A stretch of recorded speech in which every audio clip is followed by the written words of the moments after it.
എന്താ പേര്? ജോളി. സബാഷ്. സിസ്റ്ററെ, ഒരു കുപ്പിയിലാക്കി തന്ന ഗ്ലൂക്കോസ് ഞാൻ വീട്ടിൽ കൊണ്ടുപോയി കുടിച്ചോളാം. അല്ല, ഇതെന്നാ പറ്റിയതാ? ഓ, ഒന്നും പറയണ്ട കൊച്ചേ. ദാണ്ടെ പുറത്തൊരു പഴം വിഴുങ്ങി മുറ നിക്കണണ്ട. ഇത് തന്റെ കൂട്ടുകാരനോ? ഓ, അതല്ല, അതിന്റെ അപ്പുറം നിൽക്കുന്ന കിളവൻ. ആ മാങ്ങാണ്ടി മുറിന്റെ പണിയാണ്. പറഞ്ഞു വരുമ്പോ നീണ്ട കഥയാണ്. ഇനി എപ്പോഴേലും ഇവിടെ വരുവാണെ പറഞ്ഞു തരാട്ടാ. ഓ, ആയിക്കോട്ടെ. എന്തായാലും പരിചയപ്പെട്ടതിൽ സന്തോഷം. ഈ കുപ്പി തീരുമ്പോ പോവാട്ടോ. ഇനി ഇങ്ങോട്ട് വരേണ്ടി വരാതിരിക്കട്ടെ. അഥവാ വന്നാ തീർച്ചയായിട്ടും കാണാം. എന്താണ്? എന്ത് ഒരുമാതിരി ഇളിയൊക്കെ? എന്താണ്? എനിക്ക് വിളിക്കാൻ പാടില്ലേ? നീ മിണ്ടാണ്ട് പൊക്കോട്ട് ഇറക്കേ. എന്നെ കൊണ്ട് പറയിക്കണ്ട. ഞാൻ എന്തെയ്ത്? നീ എന്തെയ്തെന്നാ മാറി? നീ ഒന്നും ചെയ്തില്ല. അത് തന്നെ. നിനക്ക് വേണ്ടിയാണ് വെളുപ്പാങ്കാലത്ത് കുളിച്ചു കുട്ടപ്പനെ വന്നത്. നിന്റെ അമ്മായിയപ്പനെ വീഴ്ത്താൻ വേണ്ടിയാണ് ഞാൻ ഒരുമ്പിട്ടിറങ്ങിയത്. എന്നിട്ട് വീണത് ഞാനും. അതും ഒന്നല്ല, 2 വട്ടം. എന്നിട്ട് കുന്തം വിഴുങ്ങിയതുപോലെ നോക്കുന്നതല്ലാതെ നീ എന്തെങ്കിലും ചെയ്താടാ? അടിച്ച് ചെപ്പനാന്തിരിക്കുന്ന നായിന്റെ മോനെ, ഈ ഐഡിയോ നടക്കൂലെന്ന് എനിക്ക് ആദ്യം അറിയാമായിരുന്നു. പിന്നെ ഇന്നലെ നീ തന്നെയല്ലേ ഞാൻ എന്ത് തീരുമാനം എടുത്താലും അനുസരിക്കണം, തിരിച്ചൊന്നും ചോദിക്കാൻ നിൽക്കരുത് എന്നൊക്കെ ഉണ്ടാക്കിയത്. അതുകൊണ്ട് എന്തെങ്കിലും കാട്ടട്ടെ എന്ന് താപ്പം ഉണ്ടാനെ. രണ്ടാമത്, കേരളത്തെ 3/4 പെൺപിള്ളേർക്ക് ഓടി നടന്ന് ജീവിതം കൊടുക്കുമ്പോ കാശന ഓർക്കണായിരുന്നു. ഇതുപോലെ വിചാരിക്കാത്ത നേരത്തെ ഓരോന്ന് ഓരോരുത്ത് പൊങ്ങുന്നു. എന്നാലും കിളവൻ എന്നെ പൊക്കി ഇങ്ങോട്ട് കൊണ്ടുവരുമ്പോ നിനക്ക് എന്തെങ്കിലും ഐഡിയ കാട്ടാറുന്നു. ആടാറി. എന്നിട്ട് വേണം ബോധം പോയാലെ ഹോസ്പിറ്റലിൽ എത്തിക്കാൻ സമ്മതിക്കാത്തതിന്റെ പേര് നാട്ടുകാരെന്റെ നട്ടല് വെള്ളമാക്കാൻ, അല്ലേടാ? അതിന് ബോധം പോയതല്ലോ, ഞാൻ ആക്ട് ചെയ്തതല്ലേ. അന്നോ, എനിക്ക് മനസ്സിലായില്ലായിരുന്നു. ഇനി ചിലച്ചതേ ഗ്ലൂക്കോസ് സ്റ്റാൻഡ് ഞാൻ പള്ളൊക്കെ ഒത്തിക്കേറ്റും പട്ടി. മനുഷ്യന് ടെൻഷൻ ഇട്ടിട്ട് നിൽക്കാനും വയ്യ, ഇരിക്കാനും വയ്യ. പണ്ടാരം ടെൻഷൻ അടിക്കാൻ പാകത്തിനൊന്നുമില്ല. തൊലി ഇച്ചിരി പോയി, കാലൊന്ന് ഉളുക്കി, പെടലി ഒന്ന് വെട്ടി. അതല്ലാതെ എനിക്ക് വേറെ കുഴപ്പമൊന്നുമില്ല. അളിയൻ പേടിക്കണ്ട അളിയാ. പോടത്തേണ്ടി. എന്റെ ടെൻഷൻ അതൊന്നുമല്ല. നിന്റെ അപ്പനിപ്പ ഇങ്ങോട്ട് വരും, അതോർത്താ. എന്റെ പുണ്യാഴ്ച ആ കാര്യം ഞാനങ്ങ് വിട്ടുപോയടാ. അപ്പനിപ്പോ തൊലോ കർത്താവേ, ഞാൻ അങ്ങോട്ട് വിളിച്ചിട്ട് എനിക്കൊരു കുഴപ്പമില്ലെന്ന് പറ. എന്തോ എടുത്ത് വെച്ച് വിളിക്കും. ഞാൻ കഷ്ടകാലത്തിന് ഫോൺ എടുക്കുകയും ചെയ്തില്ല. നിന്റെ ഫോണാണെങ്കിൽ ഓഫ് ആവുകയും ചെയ്തു. നീ എങ്ങനെ കോളേജിൽ ടോപ്പായടാ? ഇത്ര ബുദ്ധിയില്ലാത്തവനൊക്കെയാണ് യൂണിവേഴ്സിറ്റി പാസ്സാക്കി വിടുന്ന കർത്താവേ. എന്റെ പുണ്യറിക്കെ ആ കിളവന്റെ കൈ ഫോൺ ഉണ്ടാവൂലേ, അതൊന്ന് മേടിച്ച് തരാനൊക്കോ? എനിക്ക് ചോദിക്കാൻ പറ്റാനിട്ടല്ല, അങ്ങേരുടെ മോന്ത കാണുമ്പോ എനിക്ക് വിറഞ്ഞ് കയറി വരുവാ. വിട്ട് കളയടേ, പ്രായമുള്ള ആളല്ലേ. കോപ്പാണ്. അങ്ങേരുടെ ഇടി കൊണ്ടത് നീയല്ലല്ലോ, ഞാനല്ലേ. ഒരു ECG എടുത്ത ഹൃദയം അവിടെ തന്നെ ഉണ്ടോന്ന് നോക്കണം. കാലൻ ഒക്കെ ഇടിച്ച് കലക്കിന്നാ തോന്നണേ. അപ്പച്ചാ, ഇത് ഞാനാ. കുട്ടാപ്പി വാവേ, അപ്പച്ചൻ എത്തിയടാ. അയ്യോ അപ്പ, എനിക്കൊന്നുമില്ല. ഒന്ന് തലകറങ്ങി. ഗ്ലൂക്കോസ് കയറ്റിയപ്പോ ആശ്വാസമുണ്ട്. അപ്പം വരണ്ടേനി. അപ്പൊ അറ്റാക്ക് വന്നൊരു കുഴപ്പം പറഞ്ഞതോ? ഇല്ലപ്പ, അത് അങ്ങേര് ടെൻഷൻ കൊണ്ട് പറഞ്ഞാണ്. എനിക്കൊന്നുമില്ല. എന്റെ കൂടെ ഇറക്കണ്ട്. ആഹാ, എന്റെ മോനില്ലാത്ത അസുഖം ഉണ്ടാക്കിയ മറ്റവനെ എനിക്കൊന്ന് കാണണം. ഞാൻ എന്തായാലും വരുവാ. കൂട്ടാപ്പി, നീ ഫോൺ വെച്ചോടാ. ഗ്ലൂക്കോസ് വെള്ളം കുറച്ച് കൂടുതൽ കയറ്റിക്കോട്ടാ. അപ്പം വന്നിട്ട് പൈസ കൊടുത്തേക്കാം. അയ്യോ എന്റെ പൊന്നപ്പച്ച, ഞാൻ പറയണതൊന്ന്. നീ ഒന്നും പറയണ്ട ബെഞ്ചമിനെ. അപ്പനെത്തി ഹോസ്പിറ്റലിലേക്ക്. വണ്ടി പാർക്ക് ചെയ്ത് ഞാനിപ്പോ നടന്നോണ്ടിരിക്ക. എന്റെ മോനെ കാണാൻ എനിക്ക് ഈ ചങ്കില് പിടപ്പ് കേട്ട് നിക്കത്തില്ല. നീ വെച്ചോ. എവിടെയാണ് എന്റെ മോനില്ലാത്ത അറ്റാക്ക് ഉണ്ടെന്നും പറഞ്ഞ പന്ന മോൻ? കാപ്പിരിമോനൻ. ഇയാൾ എന്തൊക്കെയാ വിളിച്ച് പറയണത്? പ്രാന്തായനി. നിക്കറേ മുള്ളി.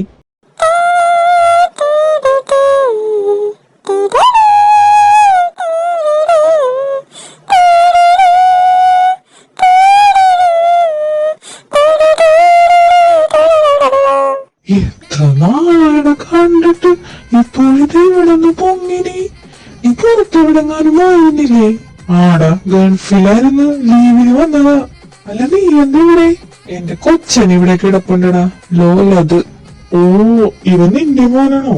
ഇവനെ ഞാനാ ഇവിടെ എത്തിച്ച്. തക്ക സമയത്ത് ഞാനുണ്ടായോണ്ട് അവന്റെ ഭാഗ്യമായി.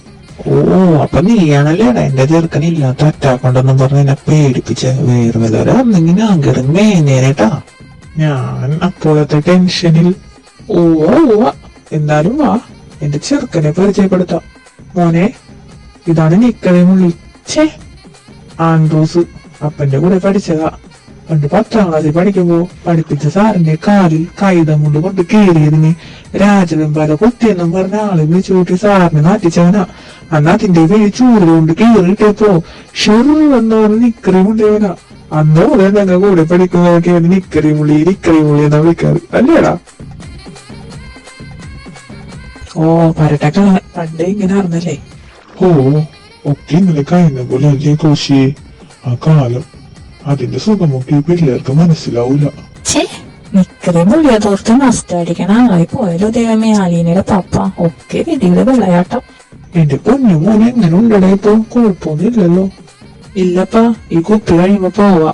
ആ, ബാക്കിയുള്ള പുരിഞ്ഞെടുത്തോട്ടാ. ഏലം മാറ്റിയതും ഗ്ലൂക്കോസും നല്ല കോമ്പിനേഷനാണ്. എന്താണ് നിക്കറേ, നമുക്കൊന്നും കൂടണ്ടേ? പിന്നെ വേണ്ടടാ കാപ്പിരി. ആ, ഞാൻ ഇവനെ പരിചയപ്പെടുത്തില്ലല്ലോ. ഇതെനിക്ക് എന്റെ കുട്ടാപ്പിയുടെ കൂട്ടുകാരനാ, വെറും കൂട്ടുകാരനല്ലട്ടാ. ഇപ്പോഴത്തെ പിള്ളേരുടെ ഒരു വാക്കണ്ടല്ല, എന്നതാ? ആ, ചങ്ക്, അതാണ് ഇവൻ. എനിക്കെന്റെ പൊന്നു മോനെപ്പോലെ. നിനക്ക് പെൺപിള്ളേര് വല്ലതും ഉണ്ട്, ധൈര്യമായിട്ട് കെട്ടിച്ചു കൊടുത്തു. നല്ല അന്തസ്സുള്ള കൊച്ചന, ഒന്നുപോലെ നോക്കിക്കോളൂ. അത് നീ ഘോഷിക്ക് ഗ്യാരണ്ടി.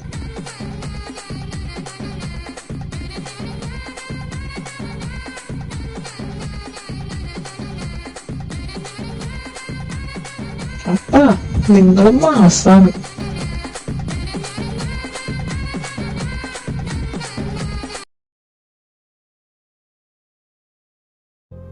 എന്താണ് എന്റെ അപ്പന്റെ മുഖത്തൊരു വൈക്ലഭ്യം? ആ, ന്യൂസ് വായിച്ചിട്ടാണോ? കൊച്ചു പെൺപിള്ളേരെ പീഡിപ്പിച്ച വാർത്ത ഇന്നുണ്ട്. എനിക്കും ആനിക്കും ഒത്തിരി ആഗ്രഹമായിരുന്നു ഒരു പൊന്നു മോളെ കിട്ടാൻ. അവളെ ഒരിക്കലും കളിപ്പിച്ചും പഠിപ്പിച്ചും ഒരുത്തിന്റെ കൂടെ പറഞ്ഞുവിട നോക്കി ഒത്തിരി സ്വപ്നം കണ്ടിട്ടുണ്ട് ഞാനവളും. ഒടുക്കം കല്യാണം കഴിഞ്ഞതിന്റെ പിറ്റേ കൊല്ലം ഒരാളെ കിട്ടി, ഞങ്ങളുടെ ആദ്യത്തെ മോള്. എന്നാ ചന്തമായിരുന്നോ നിന്റെ അമ്മച്ചിയുടെ തനിപ്പകർപ്പ്. ഒന്നൊഴികെ എല്ലാം കൊടുത്തു തമ്പുരാൻ അവക്ക് ആയുസ്. മഞ്ഞപ്പിത്തം വന്നതിന്റെ മോള് പോയ ദിവസം ഇപ്പോഴും ഓർക്കുമ്പോ ചങ്കിലൊരു ഇരിച്ചില്ല. പക്ഷെ ഇപ്പൊ തോന്നുന്നത് നന്നായെന്ന്. അപ്പൻ ഓരോന്നിങ്ങനെ ആലോചിക്കില്ലേ? ഏത് കോടതി വെറുതെ വിട്ടാലും കർത്താവിന്റെ കോടതിയില്ലപ്പാ. അവിടെ നിന്ന് ആര് വിളിക്കാൻ? അല്ല, നീ ദൈവത്തിന്റെ കാര്യം പറഞ്ഞപ്പോഴാ. നീ എന്തിനാണ് ആൻഡ്രൂസിന്റെ പള്ളിയിൽ പോയത്? അത് പിന്നെ ഇരിക്കിനി പള്ളിയിൽ ഒരു കമ്പനിക്ക് വെളുപ്പാങ്കാലം. വീടിന്റെ അടുത്തുള്ള പള്ളികളിലൊന്നും കേറാതെ അവിടുന്ന് 2 കിലോമീറ്റർ അപ്പുറമുള്ള പള്ളിയില് വെളുപ്പാങ്കാലത്ത് പോകാൻ മാത്രം നിനക്ക് എന്തായിരുന്നാടാ മനപ്രയാസം? അതിപ്പോ അവന് നേർച്ച ഉണ്ടായിരുന്നാണോ അപ്പാ? നമ്മളെന്തിനാ അതൊക്കെ നോക്കണേ? നീ പോണില്ലേടാ? വീട്ടിൽ പോവാൻ നോക്ക്, നേരെ ഇഷ്യായിരിക്കണു.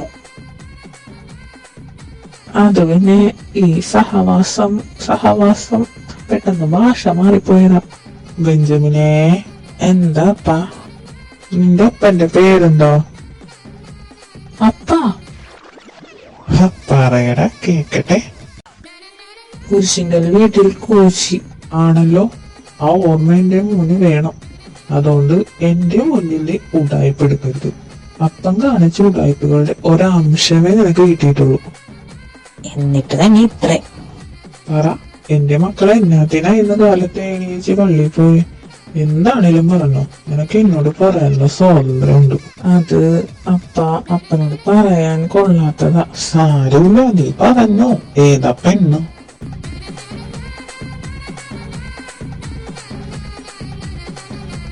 അതപ്പനെങ്ങനെ മനസ്സിലായി? നീ എന്റെ അല്ലേടാ ചോര, അതങ്ങനെ വരുള്ളൂ. അപ്പ എന്റെ കക്ഷിയല്ല, എറിക്കിന്റെ ആണ്. ആഹാ, അത് കലക്കി. എന്റെ മോന്റെ കൂടെ കൂടിയതിന്റെ മാറ്റം ഈ കാര്യത്തിലെങ്കിലും നീ കാണിച്ചല്ലോ, സന്തോഷം. എന്നിട്ട് ബാക്കി പറ, കേൾക്കട്ടെ. അത് പിന്നെ അപ്പച്ച, ഞാൻ അവളെ കാണാൻ നല്ല പോയി. അവളുടെ അപ്പനെ കാണാനാ, പുള്ളിയെ ഒന്ന് ഇംപ്രസ് ചെയ്യാൻ. ഹാ, നിനക്ക് എന്തിനാണോ ഈ ഇംപ്രസ് ചെയ്യലിന്റെ ആവശ്യം? നീ നല്ല ഒന്നാന്തര ഒരു ആൺകുട്ടിയല്ലേ? സത്യം പറഞ്ഞ ഈ ബെഞ്ചമിന് ഇളയതൊരെണ്ണം ഉണ്ടായിരുന്നേ നിനക്ക് കെട്ടിച്ചു തരാമെന്ന് ആനി ഇന്നലെ കൂടി പറഞ്ഞേ ഉള്ളൂ. അല്ലപ്പാ, ഇപ്പൊ എനിക്ക് പെങ്ങളില്ലാത്ത സ്ഥിതിക്ക് അപ്പന്റെ പരിചയത്തിൽപ്പെട്ട ആരുടെയെങ്കിലും മോളായാലും തരക്കേടില്ല. അതിനവനൊരെണ്ണത്തിനെ കണ്ടെത്തിയില്ലേടാ. ഇനി ഞാൻ മെനക്കെടണം എന്തിനാണ്? അത് ഇവൻ നോക്കണ കൊച്ചിനെ ചിലപ്പോ അപ്പന് പരിചയം കാണാൻ വഴിയുണ്ട്. അങ്ങനാണേല് എനിക്കാ മനസ്സിലായില്ല. അത് പിന്നെ ഇടയിറക്കി തുറന്ന് പറയട എന്റെ എല്ലാ ആവശ്യം. അപ്പച്ച അത് പോരട്ടെ പറഞ്ഞോ ധൈര്യമായിട്ട്. എടാ പ്രേമിക്കാനുള്ള ചങ്കറപ്പുള്ളപ്പോ അത് തുറന്നു പറയാൻ മടിക്കണത് എന്നാത്തിനാ? അത് പിന്നെ അപ്പച്ചന്റെ കൂട്ടുകാരനില്ലേ ഇന്ന് കാലത്ത് കണ്ട ആൻഡ്രൂസ്, അവൻ എന്താണ്? അങ്ങേരുടെ മോളാണ്, അവളെയാണ് എനിക്കിഷ്ടം. അപ്പ അവൻ സീരിയസ് ആയിട്ടാണ്. പക്ഷെ അങ്ങേര് ജാതകവും ഇവരുടെ മറ്റേ കണക്കൊക്കെ കൂട്ടിച്ചിട്ട് ആളെ പെട്ടെന്ന് കെട്ടിച്ചിടാനുള്ള ഏർപ്പാടാണ്. പിന്നെ എങ്ങനെയെങ്കിലും അയാൾ വീഴ്ത്താതെ നിവർത്തില്ലല്ലോ നോർത്താൻ ചെയ്തതാണ്. പക്ഷെ വീണത് ഞാനായെന്ന് മാത്രം. ചുരുക്കി പറഞ്ഞ ഞാൻ ഹോസ്പിറ്റലിൽ വെച്ച് പറഞ്ഞതൊക്കെ നിങ്ങൾക്ക് ഉപകാരമായെന്ന് സാരം. പിന്നെ അല്ലേ അപ്പച്ച, സത്യം പറഞ്ഞാൽ എനിക്ക് അപ്പച്ചനെ കെട്ടിപ്പിടിച്ചത് ഉമ്മ തരണമെന്നുണ്ടായിരുന്നു. എന്നിട്ട് നീ തന്നില്ലല്ലോടാ.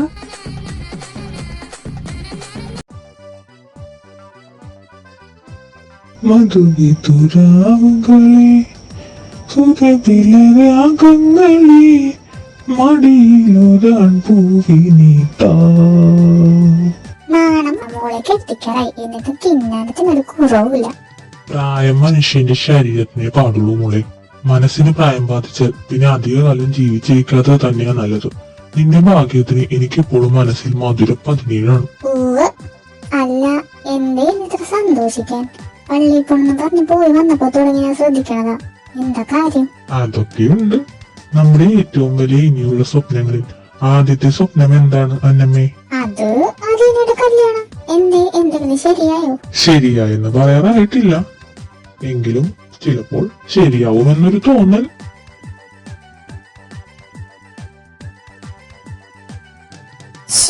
നിങ്ങൾ പറഞ്ഞ കേട്ടപ്പോ എനിക്ക് ആ പയ്യനെ കാണാനൊരാഗ്രഹം. കോശി എടുത്തു പറഞ്ഞടി ആ പയ്യനെ പറ്റി. കഷ്ടകാലത്തിന് ആ പയ്യന്റെ പേര് നാവിൽ വരുന്നില്ല. കാണാൻ നല്ല പക്വതയുള്ള മുഖം. ഞാൻ തേടി നടന്നയാളെ കൈ കെട്ടിയെന്ന പോലെ ഒരു തോന്നലായിരുന്നു കോശി മകളെ കെട്ടിച്ച് കൊടുത്തോളൂ എന്ന് എന്നോട് പറഞ്ഞപ്പോ. പക്ഷേ കോഫിച്ചായൻ അതൊരു തമാശയിൽ പറഞ്ഞതാണെങ്കിലോ ഏട്ടാ, ആ പയ്യന്റെ വീട്ടുകാരല്ലേ സമ്മതിക്കേണ്ടത്? മാത്രമല്ല ചെറുക്കൻ പഠിക്കുവാണെന്നല്ലേ പറഞ്ഞേ. ജോലി ഒന്നും ഇല്ലാത്ത ഒരാൾക്ക് എങ്ങനെയാ അലിനെ കൊടുക്കുക? അതൊക്കെ അന്വേഷിക്കണം. പഠിക്കാൻ എടുക്കാനാണെങ്കിൽ ജോലിയൊക്കെ കിട്ടാവുന്നതേ ഉള്ളൂ. അങ്ങനെയാണെങ്കിൽ നമുക്കൊന്ന് ഉറപ്പിച്ച് വെക്കാലേ. ഇനി അതല്ലെങ്കിൽ വേണ്ട, അത്ര തന്നെ. എന്തായാലും ആ ചെറുക്കനെ വിട്ട് കളയാൻ മനസ്സ് വരുന്നില്ലടി. അല്ല, അതിനു മുന്നേ അലീനയോടൊന്ന് അഭിപ്രായം ചോദിക്കണ്ടേ?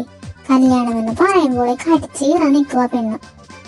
ചേട്ടനൊന്ന് സംസാരിച്ച് നോക്ക്. നാളെ കോശി വരുന്നുണ്ട്. എന്തായാലും കോശിയുടെ ആ ചെറുക്കന്റെ സ്ഥിതി നിലയും ഒക്കെ അന്വേഷിച്ചിട്ട് അവളോട് പറയാം. പിന്നെ കൊള്ളാവുന്നതാണെങ്കിൽ അവളെ എതിർത്താലും നടത്തും, അത്രേ ഉള്ളൂ. ഇഷ്ടമൊക്കെ കല്യാണം കഴിഞ്ഞാലും ഉണ്ടാവുന്നതേ ഉള്ളൂ. അവളുടെ ഭാവിയാണ് മുഖ്യം. ഈശോയെ, എനിക്ക് വിടാനുള്ള പ്ലാൻ റെഡിയാക്കുവാണല്ലോ. എത്രയും പെട്ടെന്ന് എറിക്കിനെ അറിയിക്കണം. പറ്റുമെങ്കിൽ ഇന്ന് തന്നെ ഒളിച്ചോടണം. എറിക്കെ, എന്തെങ്കിലും ഒന്ന് പറ. എനിക്ക് ഓർത്തിട്ട് കൈയും കാലം വിറക്കുവാണ്. ഞാൻ എന്താ ചെയ്യേണ്ടത്? നീ എന്താ ചെയ്യേണ്ടതെന്ന് എന്നോട് ചോദിച്ചാൽ ഞാൻ എന്താ പറയാ? കല്യാണപ്രായമാവുമ്പോ പെമ്മക്കൾക്ക് അപ്പനും അമ്മയും കല്യാണം ആലോചിക്കും. അതൊക്കെ എന്നെ വിളിച്ച് പറയണെന്തിനാ? എറിക്കിനോടല്ലാതെ ഞാൻ ആരോട് പറയാനാ? ഇതെന്ത് വർത്തമാനമാണ് പറയണത്? എറിക്കെ, വെറുതെ തമാശ കളിക്കല്ലേ. ഞാൻ കാര്യമാണ് പറയുന്നത്. നീ പറയുന്നത് കാര്യമല്ലെന്നല്ലല്ലോ ഞാൻ പറഞ്ഞേ. അതൊക്കെ എന്നോട് പറയണത് എന്തിനെന്നല്ലേ ഞാൻ ചോദിച്ചേ. അല്ല, നീ എന്താ ഓർത്തി ഞാൻ നിന്നെ കെട്ടുന്ന? അത് കൊള്ളാലോ.